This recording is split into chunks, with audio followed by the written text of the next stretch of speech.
Hello guys, तर स्वागत आहे तुमचं आपल्या या यूट्यूब चॅनलवरती. मित्रांनो, चॅनलवर नवीन असाल तर चॅनलला सबस्क्राईब नक्की करा आणि अशाच नवनवीन अपडेट्स आपल्या या चॅनलवरती पाहत राहा.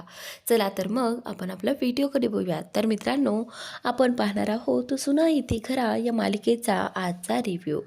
तर मित्रांनो, आता इकडे अन्विता जी आहे ती राघवच्या घरामध्ये आलेली असते आणि त्याचवेळी आता इथे ती म्हणत असते की माझ्या हात तुला तूच सांगितलं आहे राघव, त्याशिवाय दुसरं कोणीही सांगणार नाही आणि त्याचमुळे माझी आतू माझं लग्न करायला निघालेली आहे. तर आता ती कुणाचं ऐकूनच घ्यायला तयार नसते. तेवढ्यात श्रीधर जो आहे तो बोलतो की हे बघ अन्विता, तुझा काहीतरी गैरसमज झाला आहे. हे बघ, माझा भाऊ राघव असं काहीही सांगू शकत नाही आणि माझा त्याच्यावरती पूर्ण विश्वास आहे.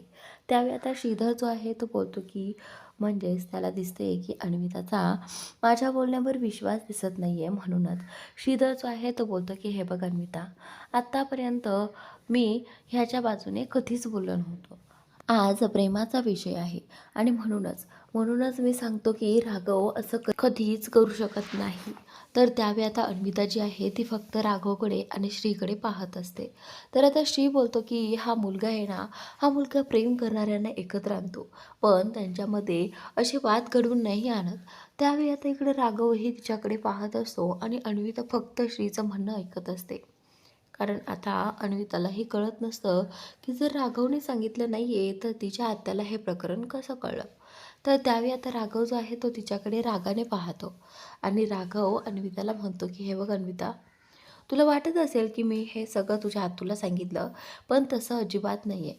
आणि वाटलंच तर मी माझ्या आप्पांची शपथ घेऊन सांगतो की मी तुझ्या आत्तूला त्याबद्दल काहीही सांगितलं नाही आहे. पण तरीही तुझा माझ्यावर विश्वास बसत नसेल तर मी त्यात काहीच करू शकत नाही.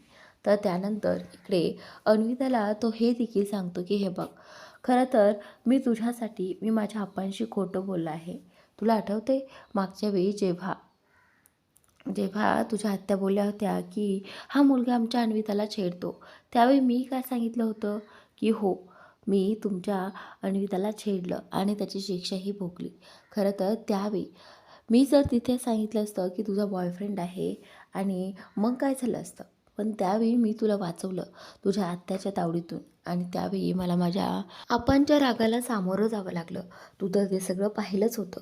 तर त्यावेळी आता इथे अन्विता जी आहे ती थोडा विचार करते आणि म्हणते की हे बघ राघव, मला माहीत नाही तू सांगितलं आहे की नाही, तरीही मी तुला सांगते की रोशनबद्दल माझ्या तुला काहीही सांगायचं नाही, समजलं तुला.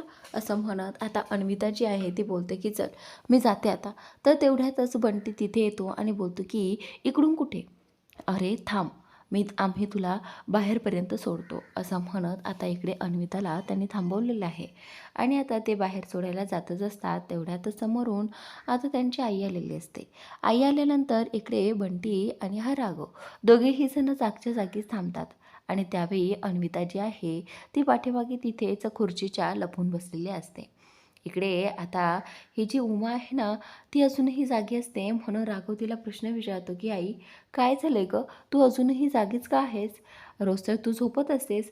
तर त्यावेळी आता उमा बोलते की राघव, ते काय आहे ना, मला ना झोपच येईनाय, फक्त सारखा डोक्यात अन्विताचा विचार येतोय रे. त्यावेळी आता इथे राघव बोलतो की म्हणजे तुला काय म्हणायचं आहे आई. त्यावेळी आई बोलते की हे बघ राघव, मला असं वाटतं की त्या मुलीचं लग्न जे आहे ना, ते फक्त तिच्या मर्जीनुसार व्हावं. तिच्या मनाविरुद्ध तिचं लग्न झालेलं मला आवडणार नाही रे. बघ, तिचं लग्न तिला विचारून झालं तर काही हरकत नाही, म्हणजे बघ ना, तरच ती सुखी असेल. आणि जर तिचं लग्न तिच्या मनाविरुद्ध केलं तर ती कधीच सुखी होणार नाही. हा विचार का येत नाही त्या पद्माताईच्या डोक्यात. तर त्यावेळी उमा असं सगळं बोलत असते आणि त्यावेळी आता राघवही बोलतो की हो आई, तुझं म्हणणं अगदी बरोबर आहे, पण आता त्या पद्मावशींना कोण समजावून सांगणार ना. तर त्यावेळी आई जी आहे ती बोलते की हे बघ राघव, जर आपल्या हातात असतं तर आपण सगळं काही केलं असतं, पण काय करायचं रे आता. तरीही मला असं वाटतं की अन्विताचं लग्न त्या मुलाशी होऊ नये ज्या मुलाचा तिने स्थळ आणलेलं आहे. तर त्यावेळी आता राघव बोलतो की हे बघ आई, तुझा खंडेरायांवरती पूर्ण विश्वास आहे ना, त्यामुळे तू त्यांच्याकडेच प्रार्थना कर आणि मला माहीत आहे खंडेराया सगळं काही नीट करतील. तर त्यावेळी आता इकडे आई जी म्हणते की राघव, मला सांग ना, तुला काही करता येईल का या लग्नाबद्दल? तर त्यावेळी आता राघव जो आहे तो बोलतो की आता तर मी काही सांगू शकत नाही.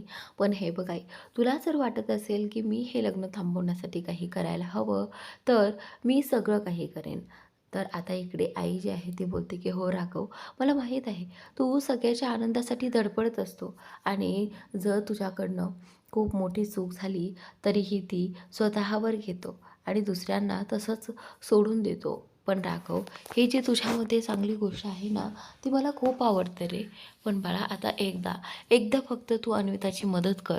आणि मग इकडे आता राघव म्हणतो की हे बघ आई, मी तुझी मदत करायला, अन्विताची मदत करायला नाही म्हणत नाही. पण आत्तापर्यंत आप्पा मला खूप गोष्टीमुळे रागवले आहेत. कारण मी चुकीचे पाऊल उचललेत असं त्यांच्या डोळ्यांसमोर आलेलं आहे. पण आई यावेळी देखील मी तसं काही केलं आणि आप्पा माझ्यावर रागवले तर त्यावेळी आता इथे आई बोलते की हे बघ राघव, अन्वितासाठी आपल्याला एवढं करायलाच हवं. तर त्यावेळी ती बोलते की हे बघ, मी त्यासाठी काहीही करेल. मी तुला सोडवण्यासाठी, तुला निर्दोष सिद्ध करण्यासाठी, तू असं काहीही केलेलं नाही आहे हे सगळं दाखवून देण्यासाठी काहीही करेल. त्यामुळे तू आपणची काळजीच करू नको. असं आता इथे उमा जी आहे ते राघवला बोलते. तर आता राघव बोलतो की ठीक आहे आई, मग मी प्रॉमिस करतो की तुम्हाला अन्विताचं लग्न एखाद्या चांगल्या मुलाशी झालेलं तुम्हाला पाहायला मिळेल. इकडे जेव्हा उमा आणि राघव तिच्याबद्दल एवढा छान विचार करतायत, तिच्या मनाचा विचार करतायत, हे सगळं पाहून ना अन्विताच्या डोळ्यात पाणी झालेलं आहे. ती म्हणते की इकडे या आत्या आहेत, ज्या मी काही न बोलताच त्यांना माझं मन कळत आहे. पण तिकडे तिकडे पद्मा आत्या, तिला सगळं काही सांगून देखील कळत नाही आहे की मला लग्नच करायचं नाही आहे. मग ती किती मला फोर्स करते आहे. असं आता इथे तिचा विचार डोक्यात चाललेला असतो. तेवढ्यातच राघव बोलतो की चल, आता आई आतमध्ये गेलेली आहे, चला आता निघायला हवं. असं म्हणत आता इकडे बंटी जो आहे तो बोलतो की चला चल ग अन्विता, समोरच्या दरवाजातून. इकडे आता अन्विताच्या घरी भास्कर जो आहे तो रात्रीच्या वेळी ड्रिंक करत असतो आणि त्यावेळी त्याला काहीतरी त्यासोबत खायला हवं असतं. म्हणूनच आता त्याने छायाकडे काहीतरी मागवलेलं असतं. त्यावेळी आता इकडे भास्कर जे आहेत ते बोलतात की मी हे सांगितलं होतं का? तर छाया भास्करला म्हणते की घ्या, आता खूप उशीर झाला आहे का रात्रभर मी करत बसायचं का? असं म्हणत आता इकडे छायाने भास्करचं तोंड बंद केलेलं आहे आणि भास्कर देखील गप्प आहे. त्याचवेळी तिथे ही छाया जी आहे ती भास्करला म्हणते की अहो, तुम्हाला काही वाटतं की नाही? म्हणजे पहा, आपल्या अन्विताला पाहण्यासाठी उद्या पाहुणे येणार आहेत, पण आपली अन्विता जी आहे ती काही बोलायलाच तयार नाही आहे. त्या पाहुण्याबद्दलही नाही आणि तिच्याबद्दलही नाही. त्यामुळे ना मला भीती वाटते, जर उद्या ते पाहुणे आले आणि त्यांच्यासमोर काही बोलली तर उगाच तुमचा अपमान व्हायला नको. असं आता इथे छाया भास्करला म्हणत असते. त्यावेळी आता भास्कर जो आहे तो छायाला बोलतो, हे बघ, ती माझी मुलगी आहे आणि मला चांगल्या प्रकारे माहिती आहे की ती काय करू शकते आणि काय नाही ते. त्यामुळे तू मला सांगण्याची गरज नाही आहे. समजलं तुला? चल जा इथून. असं म्हणत आता इकडे छायाला त्यांनी जायला सांगितलेलं असतं. पण तेवढ्यात तिथे पद्मा येते. पद्मा आल्यानंतर ती बोलते की भास्कर, छाया काही चुकीचं बोलत नाही आहे. खरं तर तुला खरंच अन्विताशी बोलायला हवं. जर तिने खरंच आपल्या पाहुण्यांसमोर काही बोललं तर किती मोठा अपमान होईल आपला. पण नाही, असं होता कामा नये. तर त्यावेळी आता पद्माताई जी आहे ती बोलते की थांब, तू नाही तर मीच तिच्याशी बोलते. असं म्हणत आता पद्माताई अन्विताशी बोलायला निघालेली असते. तर पद्माताई गेल्यानंतर भास्कर आणि रुद्रांश दोघेही जण आता इथे ड्रिंक करू लागतात. आणि त्याचनंतर आता इकडे हा बंटी जो आहे तो आईला फोन करत असतो. आईने जेव्हा फोन उचलला की आई ती खिडकी उघडते. तर असं असतं आणि बंटी तिला भेटायला जात असतो. तर त्यावेळी आता बंटी बोलतो की अरे, आज आईला मिस कॉलही समजेना. मी आईला मिस कॉल देतो आहे, पण आईला काही कळेना की मी खिडकी उघडायला सांगितली आहे ती. तर आता इकडे जेव्हा पद्मा तिच्या रूममध्ये जाते, अन्विताच्या रूममध्ये गेल्यानंतर तिला कुठेही अन्विता दिसत नाही. म्हणूनच आता ती सगळीकडे तिला शोधू लागते. ती बोलते की अरे, यावेळेला ही पोरगी गेली कुठे असेल? तर असा विचार करत करत ती आता बाहेर आलेली आहे. इकडे आता बंटी पुन्हा एकदा फोन ट्राय करतो आणि आता एवढे फोन ट्राय केल्यानंतर इकडे आई जी आहे ती बोलते की अरे देवा, बंटीचा मिस कॉल आहे म्हटल्यानंतर बंटीला कदाचित माझ्याकडे यायचं असेल. तर इकडे अन्विता आणि राघव पाठीमागे दोघेही जण एकमेकांशी खूप भांडत बसतात. राघव अन्विताला म्हणतो की तुला ना हे सगळं करायची काहीच गरज नव्हती, उगाचच काहीही नसले उद्योग करतेस. त्यावेळी आता इकडे ही जी अन्विता आहे ती बोलते की हे बघ, तू काही जरी बोला ना तरीही माझा पूर्ण विश्वास आहे की हे सगळं तूच केलं आहे आणि ह्या सगळ्यामुळे आत्तूने माझं लग्न ठरवलं आहे. असं आता इथे ही जी काही अन्विता आहे ती राघवला म्हणत असते. राघव बोलतो की खरंच तुला ना सांगूनही समजणार नाहीस, अशी आहेस तू. तर त्यावेळी आता इकडे आईने पाहिलं आहे की या बंटीचे खूप सारे मिस कॉल्स आले आहेत. तेवढ्यातच आता ती बोलते की चला आता खिडकी उघडायला हवी, म्हणजे बंटी येत असेल. असं म्हणत आता इकडे आई जी आहे ती खिडकी उघडण्यासाठी पुढे येते आणि इकडे बंटी बंटी पाहतोय की हे दोघेजणं कशी भांडत आहेत. तर त्यावेळी बंटी तिथे जातो आणि बोलतो की काय चाललं आहे तुमचं? अरे रात्र किती झाली आहे आणि तुमचं काय चाललं आहे चाव चाव चाव चाव.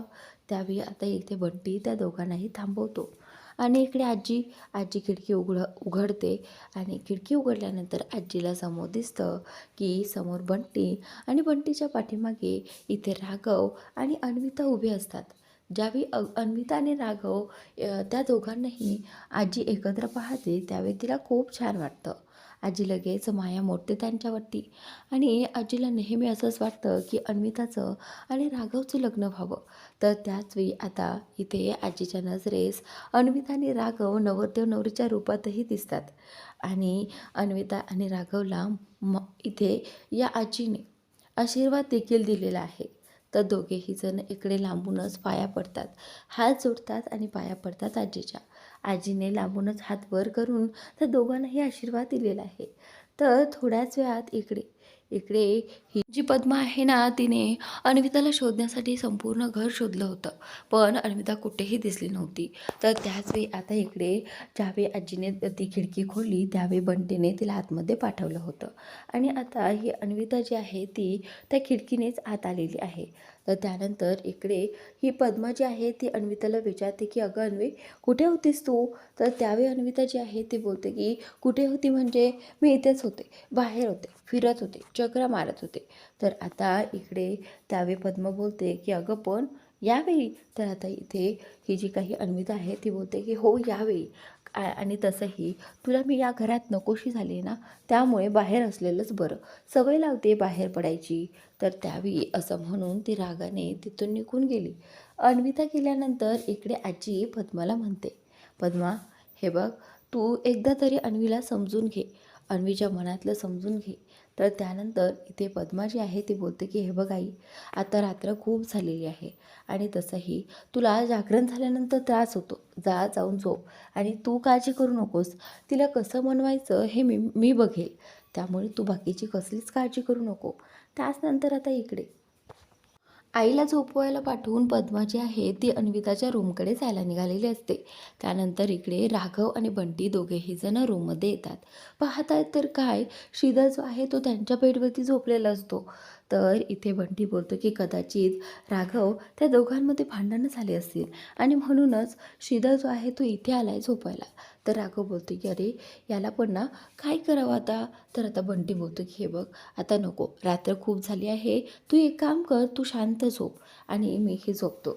तर आता राघव आणि बंटी दोघेही जण श्रीधरला तिथे झोपू देतात आणि दोघेही जण झोपायला जातात. त्यानंतर आता इकडे अन्विता राग बेडवरती येऊन बसलेली आहे आणि त्यावेळी आता इथे ही पद्मा जी आहे ती तिच्या शेजारी बसलेली असते. पद्मा तिच्याशी बोलण्याचा प्रयत्न करत असते. पद्मा म्हणते की अरे बापरे, हिचे गाल पहा कसे टोमॅटोसारखे लाल लाल झालेत. तर त्यावेळी आता तरीही अन्विता तिच्याकडे पाहत नसते. तिला वाटतं की ती माझ्याकडे बघेल आणि हसेल मला पाहून, पण खरं तर तसं काहीही झालेलं नाही आहे. तर त्यावेळी आता इकडे पद्मा जी आहे ती सारखीच अन्वीला बोलण्याचा गुदगुल्या करण्याचा प्रयत्न करत असते, पण अन्विता जी आहे ती तिला इग्नोर करत असते आणि तिच्यापासून बाजूला सरकत असते. तेवढ्यातच आता इथे ही पद्मा आहे ना ती म्हणते की मला माहीत आहे, मला माझ्या भाचीला कसं पटवायचं आहे ते. तर आता इकडे आत्तू जी आहे ती बोलते की अन्विता इकडे बघ, माझ्याकडे बघ, नाही तर तुला माझी शपथ आहे. असं म्हटल्यानंतरच अन्विताने लगेचच तिच्याकडे पाहिलं आहे. तिच्याकडे पाहिल्यानंतर इथे अन्विताला तिने हसायला देखील सांगितलेलं आहे अन्विता जी आहे ती फक्त तिच्याकडे पाहते आणि त्यावेळी तिच्या डोळ्यातनं अश्रूही असतात. तर इकडे इकडे पद्मा जी आहे ती अन्विताला म्हणते की अन्विता, तुला माहिती आहे मी तुला माझ्या मर्जीने लग्न कर असं का म्हणते, तुझ्या मर्जीने लग्न करू नकोस असं मला का वाटतं. तर त्यावेळी आता इथे ही जी काही पद्मा आहे ना ती बोलते, काही वर्षांपूर्वी एका मुलीवर मी अशीच तुझ्याच सारखी जीवापाड प्रेम करायची आणि एक दिवस त्याच मुलीने मला एकटीला पाडलं. तुला माहिती आहे का ती मुलगी कोण आहे? ती मुलगी आहे आपली उमा. उमाला लहानपणापासून मी खूप जीव लावायचे. तिला काय हवं आहे काय नको आहे ते सगळं काही मीच पाहायचे आणि एवढी लहान असूनसुद्धा सगळ्यांसाठी काम करायचे. तर त्यावेळी आता इकडे ही जी पद्मा आहे ना ती अन्विताला समजावून सांगण्याचा प्रयत्न करत असते आणि त्यावेळी उमामधलं नातं आणि तिच्यामधलं नातं देखील तिने तिला सांगितलेलं आहे. पद्मा म्हणते की मी उमासाठी वाटलेलं ते करायला तयार पाहिजे. तिला काय हवं आहे नको आहे ते नेहमी तिचं ऐकायचे. पण मला माहीत नव्हतं की उमाचं माझ्यावर तितकं प्रेमच नाही आहे. मला असं वाटायचं जितकं प्रेम मी तिच्यावर करते तितकंच प्रेम ती माझ्यावर करत असेल.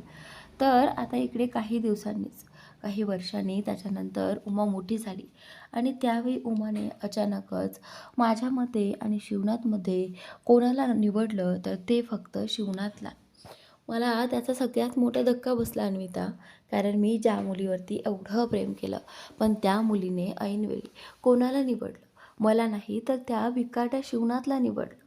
असं आता इथे ती पद्मा जी आहे ती बोलू लागते. पण त्यावेळी आता इथे ह्या पद्माला प्रचंड त्रास होतो आणि ती कोणालाही काहीही सांगत नाही. तर त्याचनंतर इकडे आता ही जी काही पद्मा आहे ती बोलते की म्हणूनच मला तिचा एवढा राग येतो आणि ती गोष्ट जी काही झाली मागे तसं आता यावेळी होऊ नये बस एवढंच मला वाटतं. आज तिचं लग्न झाल्यापासून मी बिना लग्नाची का आहे. हे बघ तिचं लग्न झाल्यानंतर कुणीही माझ्याशी लग्न करायला तयार झालं नाही अन्विता.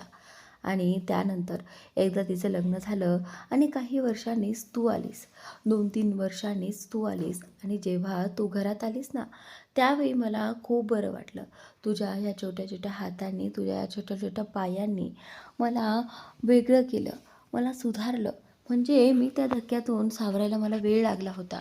पण ज्यावेळी तुझं पाऊल या घरात पडलं ना त्याचवेळी तुझ्याकडे पाहून मी बरी झाले आणि त्याचवेळी माझ्यामध्ये हिंमत आली की मी काहीही करू शकते आणि मी असं या दुःखाच्या सावटातून बाहेर निघायला हवं. त्यावेळी तुझ्याकडेच पाहून या तुझ्या छोट्या छोट्या पावलांनी सगळं काही बदलून टाकलं गं आणि तुझ्याकडे पाहूनच मी आज अशी आहे. तर त्यावेळी आता इथे पद्मा जी आहे ती अन्विताला एवढं समजावून सांगत असते आणि त्यावरून आता इथे हिला अन्विताला ही पद्माविषयी खूप वाईट वाटतं की खरंच पद्मा आत्यानेही खूप भोगलं आहे. पण आता नक्की अन्विता पद्माचं ऐकणार आहे का? तर पुढील भागात इकडे आता पद्माच्या सांगण्यावरून उद्या पाहुणे तर पाहायला येणार असतात. तर समोर उमा दिसते आणि ती मोठ्याने म्हणते की उद्या आता पाहुणे येणार आहेत. म्हटल्यानंतर उद्याचा कार्यक्रम जो आहे ना तो दणक्यात पार पडला पाहिजे. तर आता इथे सगळेजण भास्कर आणि ही जी काही पद्मा आहे ना ती त्या सगळ्याची तयारी करते आणि हे सगळं मुद्दाम उमासमोर म्हणत असते. उमाला माहिती आहे की आज पाहुणे येणार आहेत पण या सगळ्याला अन्विताचा नकार आहे ना, हे सगळं कसं होईल असं आता इथे तिचं म्हणणं असतं. तर त्यावेळी भास्कर देखील बोलतो की हो ताई, आपला कार्यक्रमही पार पाडेल आणि आपल्या अन्विताचं लग्नही असंच आपण दणक्यात पार पाडू, तेही अगदी पूर्ण गावाला बोलवून गाजावाजा करून. तर आता इथे पद्मा जी आहे ती बोलते की हो नक्कीच. तर त्यानंतर इकडे शिवनाथ जो आहे तो त्याचं काम करत असतो. तेवढ्यातच त्याला काही माणसं ॲड्रेस विचारायला येतात. त्यावेळी शिवनाथने सांगितलं आहे की हे समोरचंच घर आहे त्यांचं. तर आता शिवनाथच्या सांगण्यावरून आता ती माणसं जी आहेत ती पाहुणे असतात. खरं तर अन्विताला पाहायला आलेली पाहुणे. तर थोड्याच वेळात ते पाहुणे येतात आणि पद्मा जी आहे ती बोलते की तुम्हाला इथे यायला काही प्रॉब्लेम तर झाला नाही ना, घर सापडलं ना वेळेवर व्यवस्थित. तर त्यावेळी ती जी काही माणसं आहेत ते बोलतात की हो हो, शिवनाथ साहेबांनी आम्हाला सांगितलं ना म्हणून आम्ही पटकन तुमच्या घरी पोहोचलो. तर हे ऐकताच आता इथे पद्मा गप्प होते आणि बोलते की चला चला आज चला असं म्हणत आता त्या पाहुण्यांना आतमध्ये घेऊन जाते.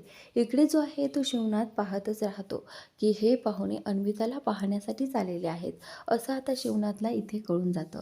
त्यानंतर आता इकडे उमाने जे काही सांगितलं होतं ते शिवनाथला आठवतं की अन्विताचं लग्न तिच्या मर्जीनुसार नाही तर तिच्या विरोधात जाऊन होत आहे, पण तिचं लग्न झालं नाही पाहिजे असं उमाला वाटतं.